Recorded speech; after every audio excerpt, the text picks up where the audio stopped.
On today's episode, I'm joined by Devin Jackson, NFL writer for the Philadelphia Inquirer. We're going to talk about the Miami Dolphins, their best and worst case scenarios for the 2025 NFL draft, as well as could Tyreek Hill be moved on the day of the draft, any one of the 3 days. We are going to discuss that and so much more. Do me the favor, smash the like button. Subscribe if you're new. And as always, let's get into this. Touchdown!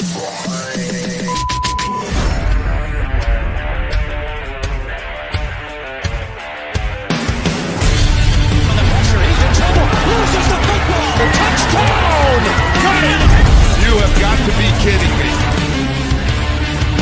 Jalen Waddle has a Dolphin touchdown. And he will score! Field down the near side, that open, touchdown!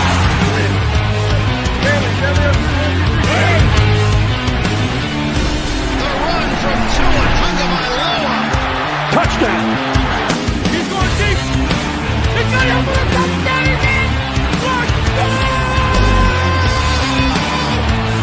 He's in. Tagovailoa trying to make up for it. Fire to the end zone. Touchdown! He's going touchdown! Dolphins!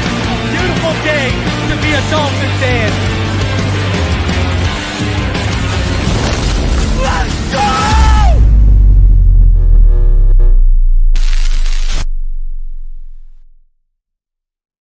What is good, Finn Nation? What's good? It's your boy Reason, and we are back here for another one. Today, I'm joined by a very special guest. We were talking about it backstage. We followed each other for some time on X. I love what he does on X. I love his work in general. You need to go follow him, actually, at @RealD_Jackson. Devin Jackson of the Philadelphia Inquirer is here. Appreciate you for taking some time out to join me, Devin. Really do. Yeah, thanks for having me on. Always a great time of the year where, we're less than a month out from the NFL draft, and feels like all the work that you've been putting up to this point, is kind of, reviewing your notes and doing some final checks and trying to figure it all out. So exciting time of the year, and love being able to come on, talk football and talk NFL draft. I always say this is the best time of year, and I would say this is my Super Bowl time of the year. So really enjoy this time. It really is, honestly, one of the best times of the year. And now you're trying to see any when you've done all that work, if any prospects that have fallen through the crack. Like I saw a tweet today about I haven't watched him, Lan Larson. Have you had a chance to watch him yet? I haven't had a chance to watch him yet. I have not had a chance to watch him, but I did see him in probably a guy that in probably a week or two leading up to the draft, I'll probably take a look at. I would suspect he's probably a guy. He's probably going to be like a 7th-round UDFA type of guy. Yeah. Especially his name kind of flown around this late in the process, but you never know. It only takes one team, but I think whenever you have names kind of pop up like that, they're usually late day 3 UDFA type guys. But yeah, I like to watch those types of guys, in the last few weeks leading up to the draft, just to make sure, the first 150, 200 guys, that are selected, most of them, I would say I probably get some eyes on. Yeah. And it's always good to have a little bit of extra work, because you feel like that settling of okay, I'm done all my film work. And then when some extra stuff pops up, it's always a little bit exciting for the all 22 nerds like us, right? So I love it, man. Let's get into it. Let's start off with Tyreek Hill. Now, yesterday he was back to his same old antics on Twitter, finding posts about Dolphin fans talking about if they would trade him or not, and quote tweeting it with a peace sign, and just once again trolling and getting. And then Mike McDaniel talked about him this morning, talked about how he's a part of the plan in 2025. Let me ask you this, Devin. Let's start off with a place not a lot of people would tune in and think we'd start at, and that's wide receiver. The Dolphins are in a unique position at 13 because a guy like Tet McMillan may be on the board, and really that profile is something they've been missing opposite of Waddle, Tyreek. Now, they did just bring in Nick Westbrook, Akini, so maybe that's what their view is. But hey, Tet, I'm a big Tet fan. But anyways, I digress. What are your thoughts on the Dolphins and the Tyreek situation? Could you see them moving off of Tyreek? Do you see them seeing this as addition by subtraction? And then do you think this is a good draft if you are going to move off of him at 13 to potentially replace him with another cheaper wide receiver option? I think with the receiver market, well, first I'll start and say, like, I feel like where there's smoke, there's always fire. So I don't think the Dolphins necessarily want to move on from him, but I think if they get a good enough offer and they feel like, they can move forward with what they have on their roster, I think it's certainly possible a deal could be made. But we know as receivers, they're more likely to get traded than most any other position, in the draft process and during the draft or even leading up to the draft. Obviously, I think about A.J. Brown getting traded to the Eagles on draft day a few years ago as one of the bigger deals that we've seen in kind of recent times. Obviously, the Chiefs trading Tyreek Hill to the Dolphins. So, I mean, like, it's certainly possible. And I think I don't think this wide receiver class would necessarily make them, necessarily trade them away, because I think they have some really good players at the top of the draft. But the day 2 receiver board, I think, is more where you want to be. And I get, like, if Ted's there and you move off of Tyreek Hill, I don't think it's necessarily a replacement type. Like, there are different skill sets and bring different things to an offense. But I can certainly see them wanting, if they feel like, hey, we don't want to keep paying Tyreek Hill at this, number, and maybe the team that they do trade to him take some of the salary. I can see them making it work. But overall, I would say I feel like they don't want to trade him, but I feel like if there's a deal that, they feel like they can get some good return for him, I feel like this is probably the highest return you're going to get for him now, as opposed to next year or next offseason. Yeah, listen, I do a weekly show. We're on a little 4-week hiatus right now with the greatest left tackle to ever play for the Miami Dolphins, Richmond Webb. And Devin, you should have seen the pain in his eyes after Tyreek Hill quit on this team, and he came up here and said, if I was on that team, I just can't trust him now after quitting on us. Like, the pain in Richmond's eyes was real. He didn't want to say it, but as a former player, he had to say, listen, I can't trust a guy like that. He could do that again to me, right? Like, what if the season starts off not on the right foot? Is he going to do that again to us? So you said something interesting, though. Let's talk about wide receivers. I agree wholeheartedly with you. That middle where you can get guys like Jaden Higgins, who I'm really high on. I think, I'm really high on Jack Besh. I think Kyle Williams is such a sleeper in this draft. I'm a big fan of Savion Williams, Jalen Noel. What are your thoughts with the wide receiver class? How do you shake it out? Is Matthew Golden your number one? And what do you think of guys like Jaden Higgins and such? Yeah, I think this receiver class is interesting because, like, no, it's not going to match up to, like, the top of last year's class, but I think there's some really good players that you can find specific roles for. I think with Jaden Higgins, I think he can be a really good number 2 receiver on the NFL team, and possibly a number 3, if you see him as kind of that big slot type of role.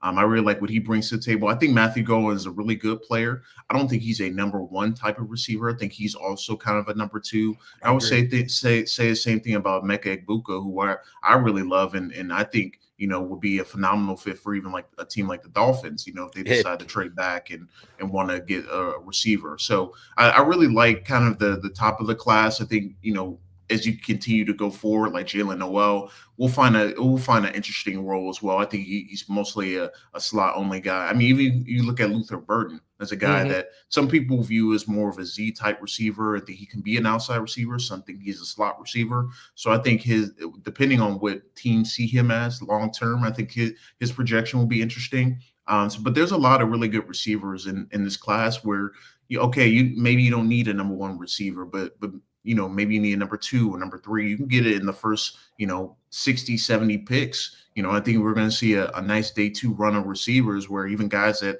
we think are going to be there at 40, 50, they might not be there because teams want to go up and get the pass catchers, especially as round 2 starts. So I think you have a really good nucleus of the middle round guys in a receiver class where guys that are, ranked probably like fourth or lower, in your receiver rankings, they probably could go on day two, just because of, how stacked, that middle part of the receiver rankings is. A guy like Alec Ayu Manor, from Mhm. Stanford is another guy I think, can play some boundary, can play some outside receiver that I think will be a nice fit for teams too on day two. So, if you decide to move on from receiver, even looking outside the Dolphins, but if you're looking to get younger receiver, this is certainly a good class to do so. But I don't think you're going to find a number one receiver, after the first few guys in this class. So one of the main reasons we're sticking on receiver 2 here, and I'm going to get back to Emeka Buka in a second, is last year, from what I understand, the Miami Dolphins were highly interested in and were sniffing around the top 10 in case Rome Odunze was going to fall out. That's from my understanding. So that's why I'm kind of sticking. Emeka Buka, and we're on the same wavelength here. I warned Dolphin fan months ago. I said, this is a guy Mike McDaniel would love. Just as a blocker alone, and the willing and the capableness. You see the smarts of him, whether it's on the sideline, and they're looking back on the surface. We've seen those sideline clips of him basically calling out, going back and stretching defenses vertically because of stuff he saw on the surface. And then when you just watch him as a player, I mean, we've heard nothing but high praise from JSN and all the former Ohio State receivers regarding Emeka Buka. Do you think he has the ceiling to be an eventual number one in this league? I can see him being like a, I don't even want to use the word low end, but I think he's a guy that can command, top receptions. So he's a guy that you can move around a little bit. I see kind of like what the Rams did with Cooper Kupp, what they're going to do with Puka Nacua now, where you kind of move him around and try to scheme him up ways to get open and take advantage of the different matchups that he can win. And I think, like writing his scouting report, he's a perfect like Shanahan, McDaniel, McVay type of receiver because of the blocking ability, because of the, versatility of him being able to run routes from the slot, run routes from the outside. You can move him across formation. They moved him all over the place at Ohio State, and you saw how good he was, and I think obviously people will think about what Jeremiah Smith did as a freshman and all those things, but there are so many plays that Egbuka makes that you don't see necessarily show up on the stat sheet, that, he's able to hold the safety, over the middle of the field. So that allows that one-on-one situation where he can make tough throws, especially down the red zone, where I think he's extremely valuable. So I really like his natural hands, his ability to sell routes. He just is such a really good polished receiver. Coming from the Ohio State program, you kind of expect those things, but I really like what he brings. And, maybe a team doesn't value him, as highly in the top 10, top 15. But, if you get in the 20s and he's a guy that is still around, he's a 10-year pro, a guy that is going to be extremely productive from day one. And, I think, on the surface, he may not look like a number one, but I can see him commanding the top receptions on the team just because he's going to find a way to get open. And offensive coordinators want guys that you can, have some fun with and can take a lot of responsibility. And he definitely did that at Ohio State, and I think he could do it at the NFL level too. Let's stick with the offense for a second here. What are your general thoughts on Tua Tagovailoa? Yeah, so funny story, I actually covered Tua when he was in college. It was like my first job out of college because I graduated in December 2017. So I covered Alabama football for the 2018 season, and that was like obviously the year after he threw the touchdown against Georgia as a freshman, and it was really interesting. And I still think a lot of the characteristics that you see in him now were even seen back then. Extremely accurate, a guy that can command a huddle. Is really good in between the numbers. Very, very precise in what he does, precise in his drops, quick release, all those things you saw even at Alabama, and being able to distribute the ball to multiple receivers, to multiple weapons. And obviously the injuries have been what they are. Even in college, he dealt with some injuries, and same thing at the NFL level. And just protecting himself has been kind of my biggest thing, being able to watch him, and not necessarily watching him up close, but even from far away, just keeping himself healthy. I think that's kind of been the big thing. But when he's right, when he's healthy, I think he's a top 10, top 15 quarterback. He's pushing at least top 10, but at least a top half of the league quarterback. And I think things have not all been clean around him as well. I think he can take some of the blame for some of the turnovers, some of the lack of attacking down the field at times. But I also think the offensive line hasn't been right since he's been there, and that's kind of tough to see, a quarterback really maximize himself if he doesn't trust the offensive line.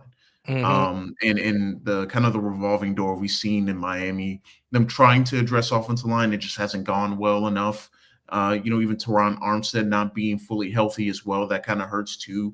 So the injury bug has certainly been for him and for the offensive line, and even some of the weapons on the outside. The weapons have been banged up, with Jalen Waddle being banged up too.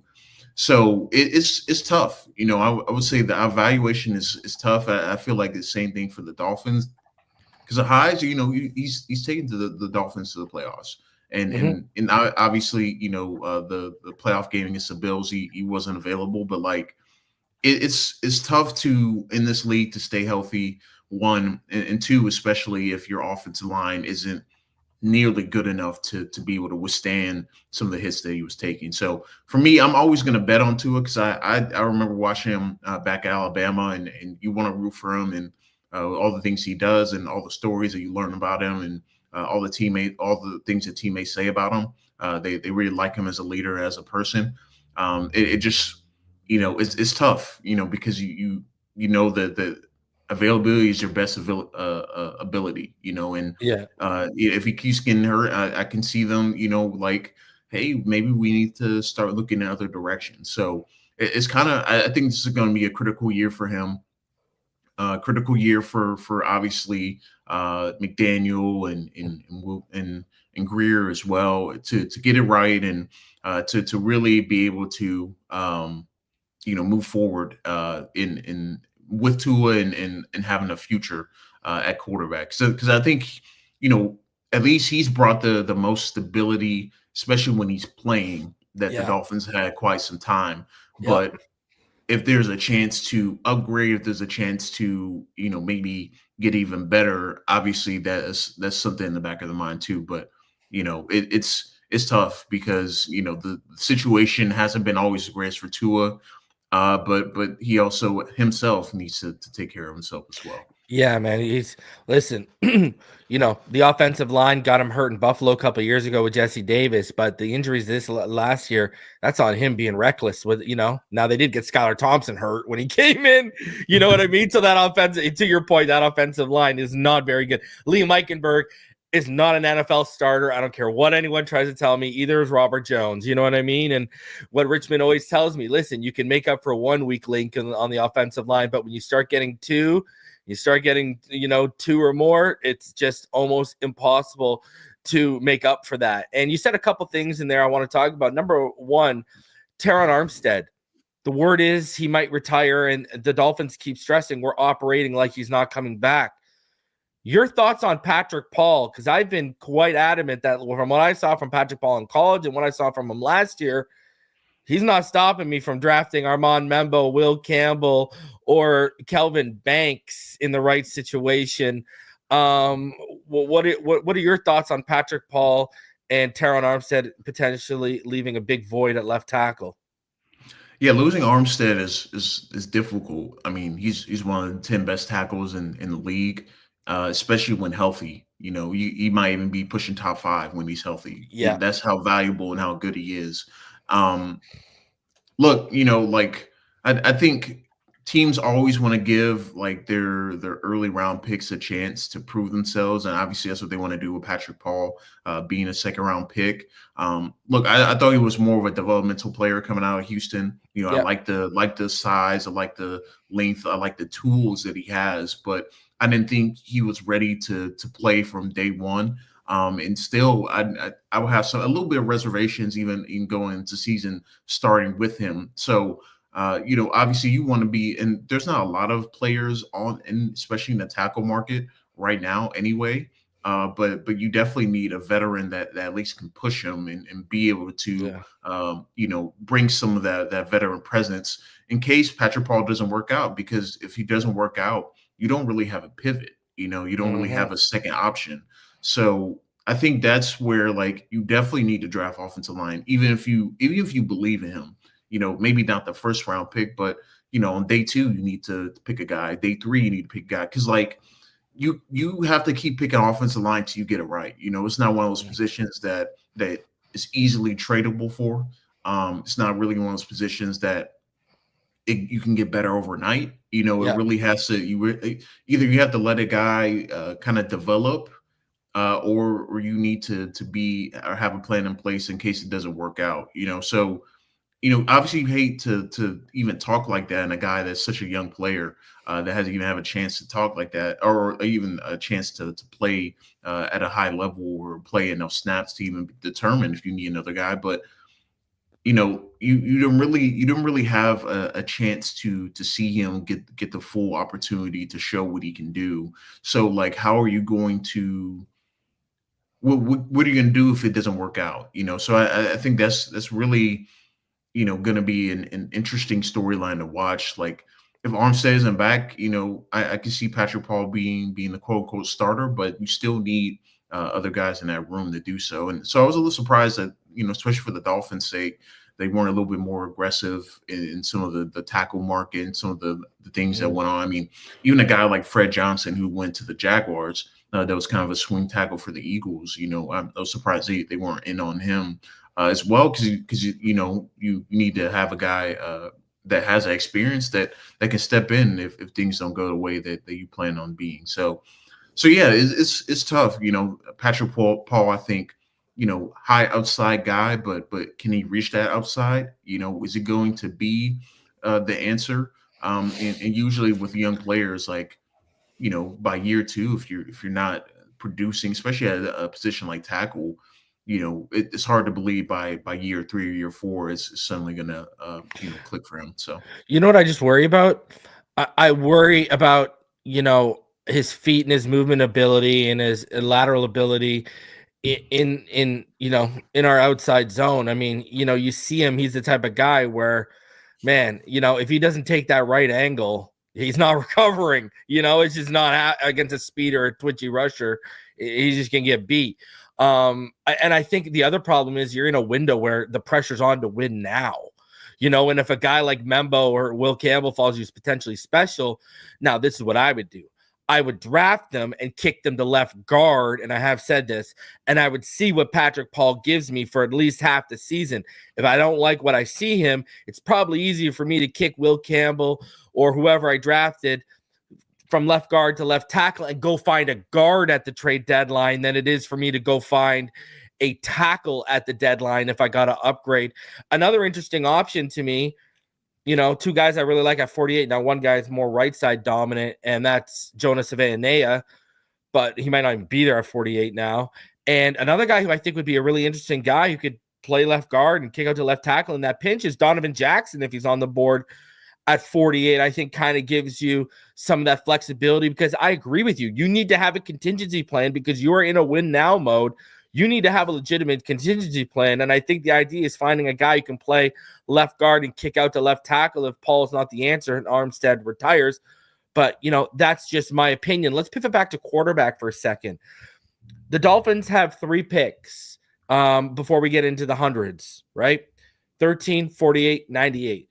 Then they have 4 picks between 116 and 155. Now, I said we got to find a way to get in between 48 and 98. That's an area in this draft where you just want to be selecting players, because that's where, a good crop of players are going to go in this draft is between 25 to 100. You're going to have a lot of good players go. And, quarterback, do you think they start looking at a potential quarterback 3, because they don't have one right now? All they have is Zach Wilson. Do you think they start looking at that quarterback 3 at 98? Now, I've been saying Ewers feels like he's going to be a McDaniel guy. I've heard things privately that back that up. They just sent Marvin Allen, who was one of the decision makers on Josh Allen in Buffalo and Patrick Mahomes in Kansas City. They sent him to Louisville's pro day to check out Tyler Shuck. Where do you see these guys going in terms of these quarterbacks? And do you think the Dolphins start looking seriously at a quarterback at around 98 or 115? What do you think on this situation? Yeah, I think it really depends on what happens after, because I feel like the quarterbacks are gonna go, in whatever order, but Ward, Sanders, and Dart are probably gonna be the first three guys off the board, right? So then I think it becomes who is going to be the next crowd. Obviously, Milrow is going to be in that discussion. I certainly think like, Will Howard and McCord are probably going to be somewhere, maybe not in second round, but certainly third and fourth rounds. They're going to be guys that are going to be in that discussion. Tyler Shuck in the same thing. Quinn Ewers probably more so in round 4. So I think, yes, in that range, it makes a lot of sense that the quarterbacks would go that way, but it really depends on the rest of the class and how it's shaking out. Because, we even saw like last year how long it took Spencer Rattler to get picked, after that historic run we had on quarterbacks. So it really, I think it depends on who is falling into that second and third round range that teams weren't anticipating being there. Okay. And so I think that will kind of determine a little bit how the quarterbacks go around them, because if a team feels like they can get that quarterback, I think they're going to tend to wait later than taking them right now, because these are guys that are not going to come in expecting to play right away, or even in year one probably even compete for a starting role. Yeah. So a lot of these guys are going to be backups or maybe third strings. So I think really in that I think the sweet spot is like between late round 3 and round 5, and where you start to see the quarterbacks really start to ramp up and guys coming off the board a little bit more frequently. Just because I think, especially like we talked about the day 2 receiver class, the day 2 defensive tackle class is really good. The edge class is really good. There are going to be some linebackers that go off the board on day 2. So then I think, like DBs as well, safeties. So I think because of the strengths of the other classes, the other position groups, especially on the defensive side of the ball, I think it's really going to kind of muddy the projection of some of these quarterbacks. But I certainly could see guys like I mentioned, the top 3 in Sanders, Ward, and Dart. They're probably going to go round 1 most likely, and then after that, does Milrow? How high does Milrow go? I think he's probably the next one, just because of the physical tools and traits that teams want. I agree. And then after that, I think it's a kind of a crapshoot. So, I think for the Dolphins, I don't think 98 is too early to consider quarterback, but I certainly would think the next pick after that would make the most sense. Yeah. I mean, that's kind of, you were on the same page again. That's what I've been kind of telling my viewers is I think 116, 135, 150, 155, one of those 4 picks in that range, I think is where they're going to try to land. I'm going to tell you this, man. I'm not a Will Howard fan, but give me Kyle McCord all day if he's there at 116. I think he does things that, with the timing and anticipation and accuracy, I think he could operate this offense, especially if you give him a year or 2 to develop behind the scenes. Honestly, I'm going to make a bold prediction, Devin. I think Tyler Shuck is going to be, I agree with the order you said, the first 4, 110%. I agree with you. I think Tyler Shuck is going to be the 5th guy, because I think people view him. You could maybe make the argument that aside from Cam Ward, he's probably the most pro ready. So I think that might push him. Man, I've heard rumblings of him going in the 1st, in the 20s. Yeah, I don't think that's going to happen. That's nuts. I don't think that's going to happen. Because I mean, even if you really like his game, the injuries, and age, I think are going to take him off a lot of teams, more especially in the first round. So I'm not on board with that. No. Certainly day 2, I can see it. Certainly. But day 1, I would. Do you think I think Milroe's got a chance because of those trades sneaking up into day one because of those trades are just crazy? maybe. Certainly maybe. I think a team like the Browns makes a lot of sense. They have the 33rd pick. It won't take a ton to move back into the first round, like low end for the first round. Yeah, Um, if the Steelers decide to trade back, it's certainly a possibility. So I don't think it's impossible. mm, But I think right now I would bet probably not, just because of how good the defensive line and edge class is, and even offensive line wise. I yeah, think teams want to be able to figure that out first before they decide to go ahead and take Milroe. But like I said, this is kind of where the unpredictability of the draft is kind of fun and interesting, because yeah, I don't think you can completely rule it out just because of what we've seen over the last few years, and the way that quarterbacks are trending in the NFL right now. So I won't completely shut it down, but it certainly it's certainly a possibility. I probably give it a 30-40% possibility right now. Where do you think Dart goes? That one's a tough one, because it feels like the Steelers certainly like him and certainly have done a lot of homework on him. Um, but it's hard to say, because I think, as we've seen, there's always that one team we don't expect to take a quarterback every year. Mm, Like Falcons were that team last year. We didn't expect them to be in the quarterback market, especially after they gave Kirk Cousins that deal. So it could be a team with an aging veteran, and that's why the Steelers immediately came to mind. Even if they go Aaron Rodgers or not, I mean, yeah, they need a quarterback in the future. I'll keep bringing up the Browns, because I think they're just in such a hard spot right now that, are they ready to take a quarterback? No, but they certainly do need one. If the Giants pass on a guy, in their first pick, maybe they decide to trade back into the first round and get a guy like Dart. So yeah, I think those are a couple of teams that would make sense, but you never know. yeah. Like the Rams, could That's who I be in. wanted. That's where I want him to go, Devin. If he goes there, I think Dart's ceiling is through the roof, man. Yeah, certainly the Rams are a team to watch, because they have an aging Matthew Stafford. But Yeah, I think I could certainly see a team that are like, look, we have an older quarterback. We eventually need to start making a plan for the future. So I could see. To me, I think the 20s is for me is where I probably start get the most comfortable with yeah, Dart being taken. yeah. Uh, where do you think Shador goes? That one is a tough one. I mean, it's tough, because, like, I think he probably goes in the top 10, but certainly there's an opportunity where if a few teams in top 10 don't take him, he's probably falling to mid first round. Yeah, I mean, should the Giants probably take a quarterback early? Probably. I mean, even though they signed Jameis Winston and Russell Wilson, neither of those guys are going to be around. yeah. Probably. I mean, in 2 years, and for Dabble and Joe Shane. I mean, this is kind of a do or die year. So But wouldn't you I take think Travis and try to trade back up for him?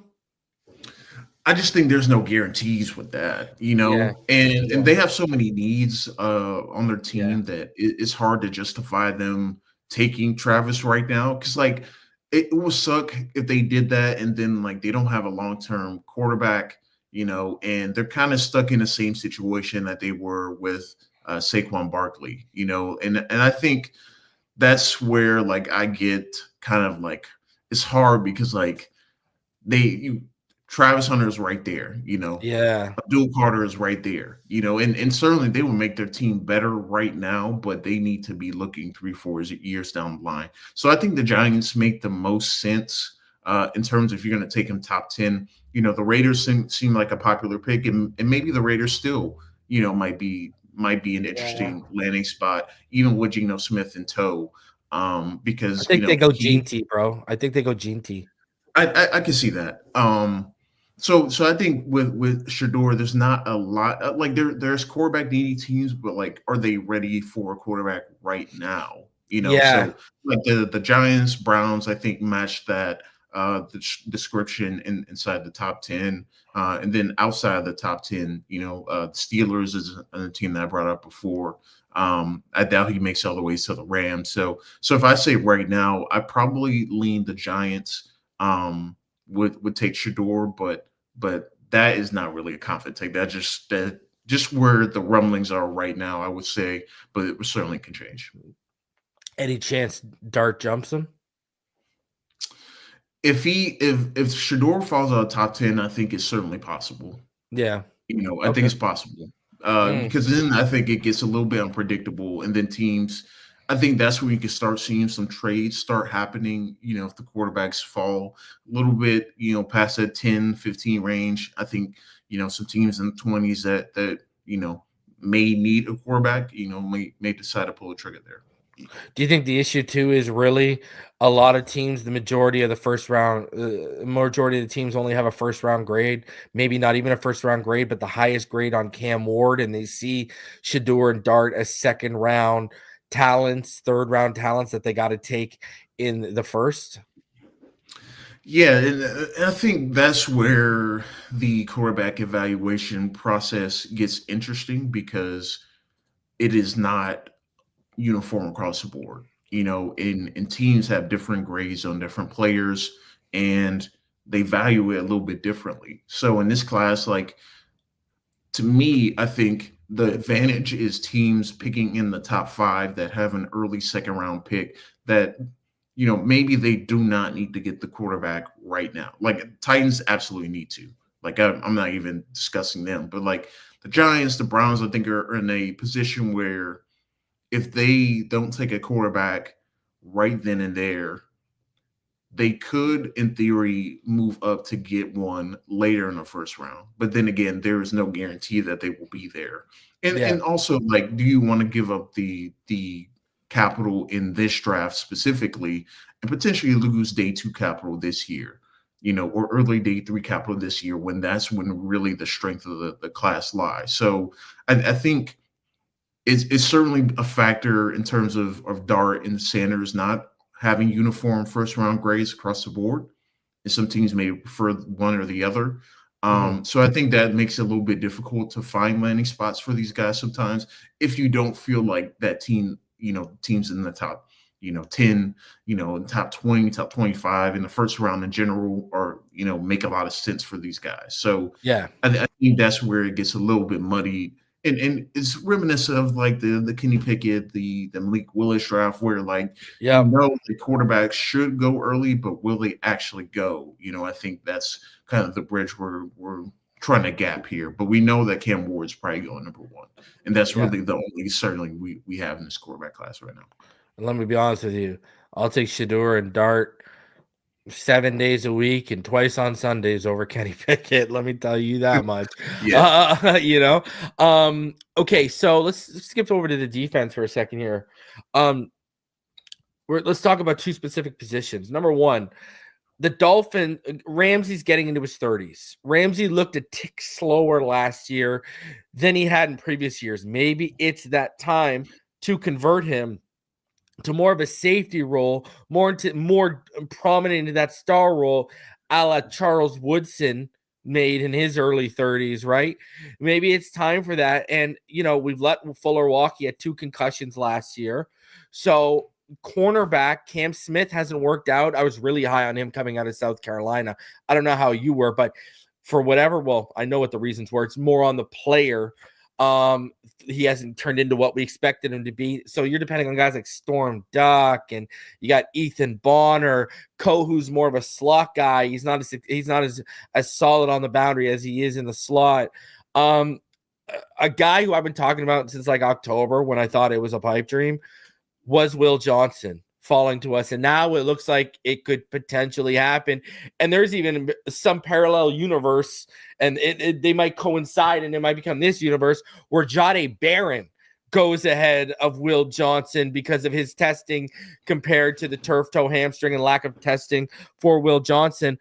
What are your thoughts on the corner class?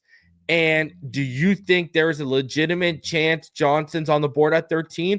Or do you think his private workouts are going to make that not even a chance?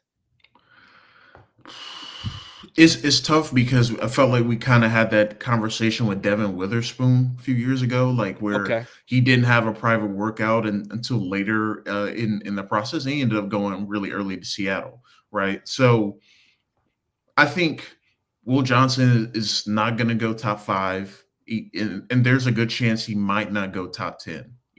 So I think there's certainly a possibility that he makes it past 10.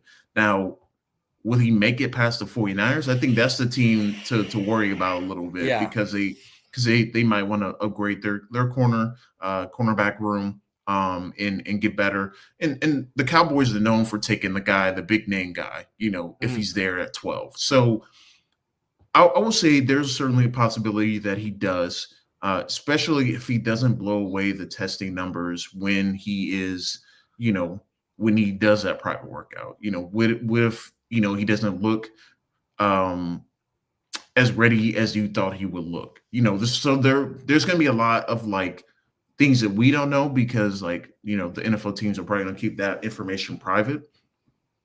But I mean, it's kind of been a precedent for the cornerback class. If you're a little bit more banged up in your final year, even though you're a really good player and considered one of the top players in the draft, they tend to fall a little bit, Yeah. and I kind of think for me, I was thinking about this before we got on here, but I remember everyone thought Christian Gonzalez was a for sure top 10 pick. He ended up going 16 to the Patriots, and he didn't have nearly as much concerns, and injury concerns. And it's turned out great for the Patriots. Yeah. So I think, with Johnson, personally, if he's there at 13, you got to run the card in, because even if he might not be ready for rookie minicamp, there's a good chance he's going to be ready for training camp. He's and you're betting on that he's going to be the player that he showed in 2023 as opposed to 2024. And some of that mix of it is that Michigan wasn't very good, this past year too. So all those things are in consideration, but I think for the Dolphins' sake, if he is there, it's going to be tough, because there's a world where Will Campbell might be there at 13. So if you had to pick between Campbell and Johnson, I think that's where it gets a little dicey, a little interesting. But you want to be in that position if you're the Dolphins, right? Yeah, absolutely. Right? Listen, Will Johnson to me, top 5 player in this draft. Like Will Johnson to me, you could look back on this draft and be like, he's the best player in this draft. That's kind of like, I think there's a couple guys like that. And I think he's one of those guys. You look at what he was under Harbaugh. I'm a big believer in Anthony Weaver. Okay. I was a big Chop Robinson guy. I love what Chop looked like under him in 1 year. We saw what Kyle Hamilton and some secondary players became in Baltimore when Anthony Weaver was there. I'm a big believer that if you're going to move off Mike McDaniel because you have a bad start, maybe you make Anthony Weaver the interim head coach for the rest of the season and see what you got in the guy because he could be your future head coach. That's how much I believe in this guy. And I think if you give him a talent like Will Johnson, look out, man. Him and Ramsey in year 1 would feed families. I mean, unbelievable. Another guy I really like in this class too, and I don't know if he'll be there at 48. Trey Amos out of Ole Miss. I think he's not getting enough love in this class. Azariah Thomas, big fan of him. Siobhan Revel, big fan of him. I like Jahdae Barron. What are your thoughts on maybe the top 8 guys, if you want to conclude like Benjamin Morrison, and then who you have after that, whether it's Harrison, Porter, Kobe Bryant, Quincy Riley, whatever. What are your thoughts on the top half of this of class? Because 13 and 48 are really real possibilities for cornerback for the Dolphins. Yeah, when I look at the corner class, I think there's an intriguing bunch of guys that play completely differently. Look at every single guy. I don't think you can really compare the two guys alike because each one kind of brings a different, unique style and a unique way of playing. Obviously with Hunter, he is just the do it all, just superb athlete, superb ball skills. One of the better ones we've seen taking the ball away and just Mhm. erasing his side of the field. Will Johnson plays some of the best off man coverage I've seen in this class. His ability to break on the football in an instant and be able to take the Unbelievable. ball away and convert it to 6 points Yeah, it's is ridiculous. one of the best that we've seen in quite some time. Probably since Derek Stingley, honestly. And then, going down the list after that, I still like Savon Ravel from Yeah. East Carolina. I think he's a guy that's a little bit more of a projection, a little bit more of a guy that, I think his range is going to be interesting to see where he ends up at. Because I think, I end up having him as DB3 for me because I really like his recovery Ooh. ability, his ball skills, his ability to break on the football and find ways to get his hands on the football. Mm. His recovery speed is really unique. I think he takes a lot of chances for sure. And he's a guy that I think you need to rein in a little bit. But to me, I kind of see him a little bit as like a Marcus Peters type, where you're going to get some really high level plays, but there are some chances that he gives us some big plays because he wants to go after the football. So Yeah. he kind of reminds me of that a little bit. And then you look at Jade Barron, he's a guy that, you can play wherever you want in the secondary. You can play corner, you can play big nickel. He's a guy that if you really want to get interesting with him, you can move to safety if you really need him to. And I think he's really helped himself throughout the draft process and what he's been able to do. So I really like those four guys specifically. And then, even going to some of the guys that may go late first round, early second round, like I like Maxwell Harrison. I want to see Mhm. him as long as he's healthy and a guy that, can, command kind of the NFL workload. He's a little bit lighter at 183 and 5'10, but I really like his zone instincts. Trey Amos has the size and the ball skills to be a guy that teams really like. Maybe they like him in a cover 3 base defense where he can just make plays. Coming out of his back pedal, because I think that's where he really excels. As opposed to being in press man coverage. As Ray Thomas, I think he's probably the best press man cover corner in this class. So to me, I think, if we get into a discussion for 13, if there's like one of the top offensive linemen on the board versus one of the top corners on the board, I think the drop off between like the top offensive linemen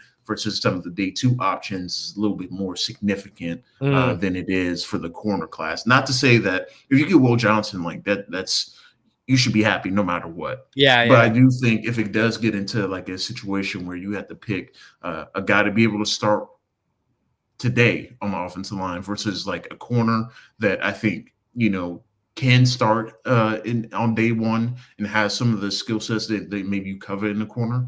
I think you feel a little bit more comfortable taking that top offensive lineman Yeah. versus, a Will Johnson, so it's tough, but I think you always want to be able to build through the trenches.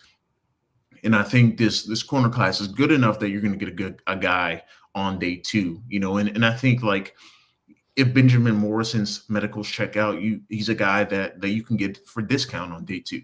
Because Yeah. he should have been a first rounder, but obviously the hip injury is a big blow. So Yeah. yeah, I think that's kind of the way that I kind of view it in this corners class. It's a really good class, and first 8-9 guys probably has starter level grades on them. Yeah. Listen, Benjamin Morrison is a guy I've talked about right up Greer's alley. He's going to look at him as he's a value guy. And what you just said, I've been saying, he's going to look at him as a first round talent. He could potentially get at 48. That's value to Chris Greer at a premium position. He's a GM that's all over that type of stuff, right? Like white on rice is all over that kind of scenario. Before we get into the finish off with the best and worst case scenarios at 13 and 48 for you here, I just want to get your thoughts on the defensive tackle class because, Calais Campbell may not come back, and that's a big blow to the locker room with the leadership. Baltimore is circling him, he may retire. What are your thoughts on this defensive tackle class? I mean, I got a bold take. Kenneth Grant is my DT1. I think this DT class is unbelievably deep. I think you could double dip in this class you could take one at 13 or 48 and then turn around and, take one later on and still get a stud, like maybe a TJ Sanders, in the fourth or something like that. One of the scenarios that I've talked about, hey, maybe Will Johnson falls you at 13 and character concerns, drop Walter Nolan and you can get him around 48 by either moving up or he just falls you at 48. And that'd be fantastic. What are your thoughts on the defensive tackle class? Do you see Mason Graham falling anywhere near the Dolphins? What do you think of the defensive tackle class? Yeah, it's a really good class, and it's a really good class to need one too. Because going to day 2 and early day 3, you get guys that can fill out roles and be disruptive at the NFL level. I think Mason Graham, he's still top defensive tackle for me, and I certainly get where people have concerns, about the lack of length a little bit for him and all that brings, but the dominant play, the run stopping ability, his ability to beat double teams, I really like and really covet. I think the most interesting player probably is Derek Harmon, because I think he's going to go even earlier than people are projecting him to go. I think he can push, easily top 15. I think he's a guy that could ultimately be a second defensive tackle off the board. I think that's how good he's been in the draft process and even on his film. And I really like him and what he brings to the table. I think Kenneth Grant is probably an interesting one because, if teams view him more as a run-stopping nose tackle, I think that lowers his, where he goes a little bit, just because I don't think it's as value at the NFL level. But if you think he can be more of a one-tech, three-tech, and be able to two-gap a little bit, obviously he's going to go a little bit higher. Walter Nolan, I think all the ability is there. I think he is one of the more destructive NFL or potential NFL defensive tackles. I do think he's mostly a 3 technique type of guy. So I think that's going to maybe not have him go as high as people are expecting him to go, but certainly the explosiveness and the athletic prowess that he brings and the disruptiveness that he brought at Ole Miss, I think is really, really, really good. And looking at the rest of this defensive line class, I think there are certainly guys that, are guys that, I keep going back to Derek Harmon because I think, he will be an interesting fit with the Dolphins and what he can bring to the table.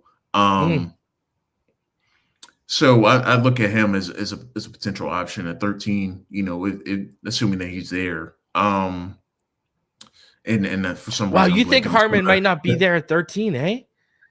I think there's a chance that wow. I'm looking at the 49ers as maybe an option for him. So listen, I love Kenneth Grant. I think he's a freak athlete. I think that power's nuts. I think he can two-gap. I don't think he's just going to be pigeonholed to a nose. I think he'll be able to flex out to 3. I look at that, and the upside and the ceiling on Kenneth Grant in the right situation is astronomical in my opinion. We're talking like potentially a more athletic and better moving Vita Vea type of disruptor. I think this guy could develop into with the right coaching. That's just my opinion. But Derek Harmon, speaking of him, who I thought was really good against him was a guy I mentioned earlier. I thought Donovan Jackson was very, very strong against Derek Harmon. When I put on that tape, I was surprised. He was turning Derek Harmon inside, getting him out of lane. I was like, holy gee, whoo, give me this. Donovan Jackson, I think he's going to be the most interesting landing spot because I think there are going to be teams that look at him as a tackle because of how well that he played down the stretch of the Ohio State season. I think he's a guard at the NFL. I think he's just more comfortable there. But certainly the starvation at left tackle in the NFL, I think might make him a little bit more valuable. Maybe a team it believes in him and has him go top 20. But I think one last note on the defensive line class, I really like Tyreek Williams from Ohio State as well. He's a guy that I think he's my defensive tackle 4. I just really like him. And I don't think he's a nose-only guy. I think he can play some one technique. I think he can play, a couple different positions on the defensive line, and he brings some pass rush upside at a guy that's 330 pounds too. So I really like Tyreek Williams and think he's going to garner some value. And I think there's a possibility we see 5-6 defensive tackles go off in round one, because I think teams are wanting these defensive playmakers and guys that can really make a difference. And I certainly could see teams really, really digging this class and taking a guy early. Did you hear anything about Deion Walker having a broken back last year? I have seen rumblings about it. I don't know if it's confirmed or not, but I mean, it's certainly, you can certainly see the way it could affect him on his film. Yeah, you watched the year before, brother, and he looked way more comfortable and was moving. He was much more explosive. Yeah, certainly so. But I think he's going to be a tough one, because I think he still goes in the top 100. And I think the team is really, if they can get the best out of him, if he's healthy, I think he's a guy that we're going to look back and say, wait, how did he fall? This far. Yeah. But I think, after we saw from the season at the Senior Bowl, it just seemed like he didn't want to be there. And obviously it's not fair to him, because it's a life-changing opportunity, but it just, it certainly wasn't the best look, but you certainly hope that, maybe he was dealing with something or playing through something. Yeah. And ceiling's high on him though, eh? Ceiling's high on him under the right coaching. Okay, so finally here, what are your best and worst case scenarios at 13 and 48 for the Miami Dolphins? I have a feeling offensive line is going to be a main theme for best case scenarios, but what would you view that? It seems like Will Campbell is going to be best case scenario 13 for, but what would you view as best case scenarios and worst case scenarios at 13 and 48 for the Miami Dolphins in this draft? Best case scenario is they have to pick between one of Will Campbell, Armand Membu, or Will Johnson, just because they both fill positions of need. And I think Membu specifically, if he's there at 13, I feel like it's so hard for the Dolphins not to take him, just because he upgrades your offensive line no matter where you play him, So I think Membu would be probably the top of the list for me, then Johnson, then Campbell. Would be the way that I rank it. I think the worst case scenario, all three of them are off the board. And I also say, like, even Ajay Barron, maybe he's off the board too. I would think. Do you think 13's too rich for Barron?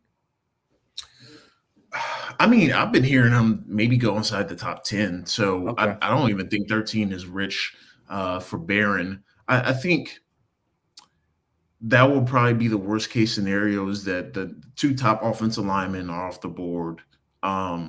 Will Johnson is gone.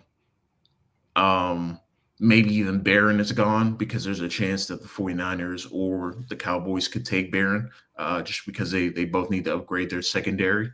So I think that'll be the worst case scenario. And then you have to decide if you want to reach a little bit on a guy, do you just take a defensive lineman there? Like, what if you decide to take like a Walter Nolan? I think 13, it might be a little rich for Walter Nolan. Michael Williams as an edge rusher, like guys that are highly, rated in that spot, but maybe, is a little bit of a reach in taking them.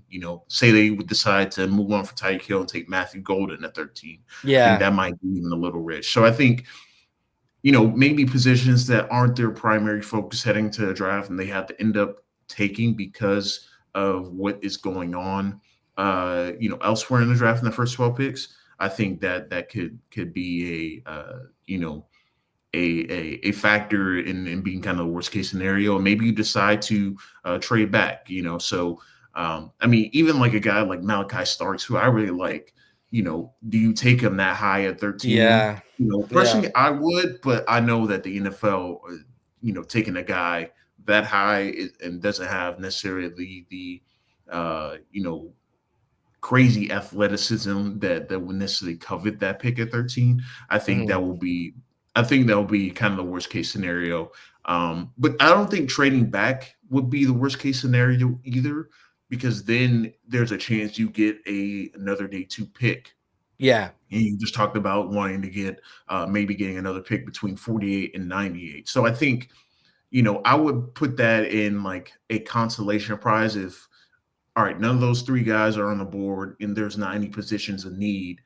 Trade back a few spots, maybe recoup a day two pick, and then find a guy that you feel comfortable taking. And maybe you trade back 5 or 6 spots and take Donovan Jackson because he'd be able to fit what you need. So I think that is exactly where I would be at in the I like it. headspace for the Dolphins. As a team that you need to address offensive line. I think there are offensive linemen that can help you on day one, even if you have to trade back, a little bit to get them. I like it. I like it a lot, man. And you know what? It's not even fair for me to ask what the best and worst case scenario at 48 is because it all depends on how 13 plays out. Like, you know what I mean? If you get that tackle, the tackle that could play guard at 13, like the Campbell or the Membo, now corners on the board at if you had to take Will Johnson, now you're probably looking for guard. So, I will retract that because, you did give a lot of scenarios where how those things play out would directly impact what you're doing at 48. So, and before we get out of here, you're OT3 behind Membo and Campbell. You're a Membo OT1 guy, or Campbell OT1 guy. I'm Campbell OT1, but Membo's OT2. And who's 3 for you? Let me check real quick. Are you a Josh Simmons fan? I am actually. Let me see, because I might be Simmons and Membu for me.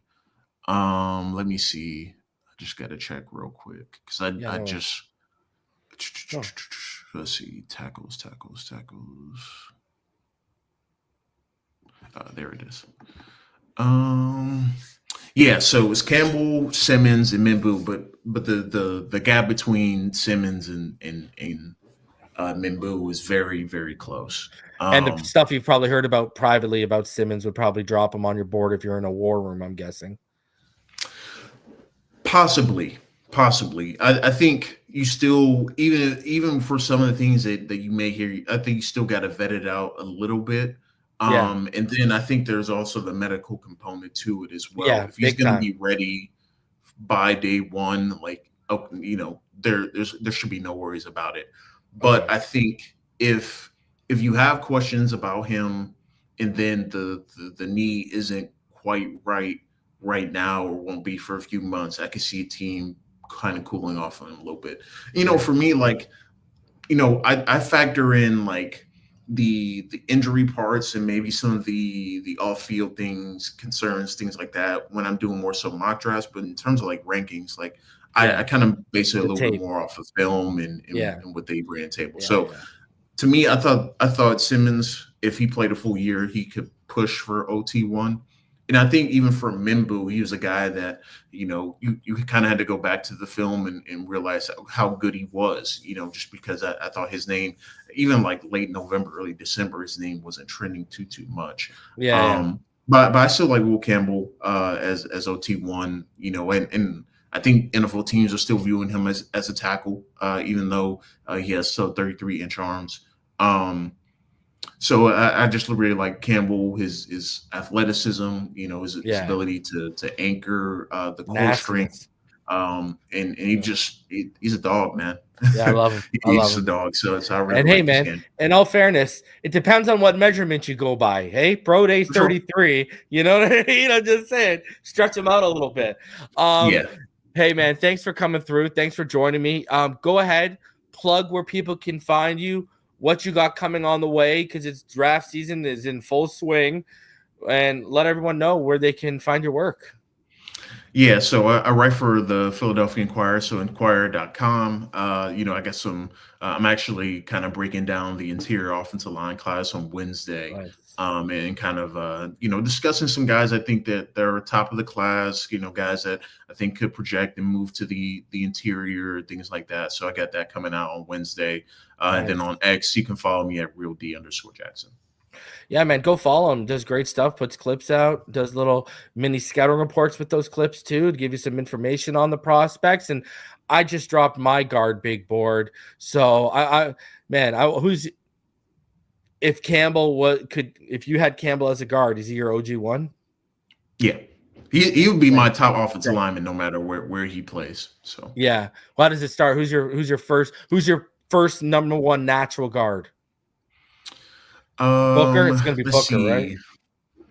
Yeah, it'll probably be Booker. Yeah. Just because I think he is just such he's a tough one because like yes, he is really, really good. And in a phone booth, I mean, he's probably the Unbelievable. best in between Yeah. in between offensive linemen there. But then you get him outside of the pocket, outside of frame a little bit. It's a little bit tougher for him to Yeah. move and be a little bit more agile. So Yeah. he's a top one. Then it's Donovan Jackson for me. Yeah. Then it's Grace Abel and Marcus Mbell. Nice. Hey man, I appreciate you coming through. Can't wait to do it again. All right. So thank you again for joining me. And as always, guys, smash that like button, subscribe if you're new, and we'll see y'all on the next one. Fins up.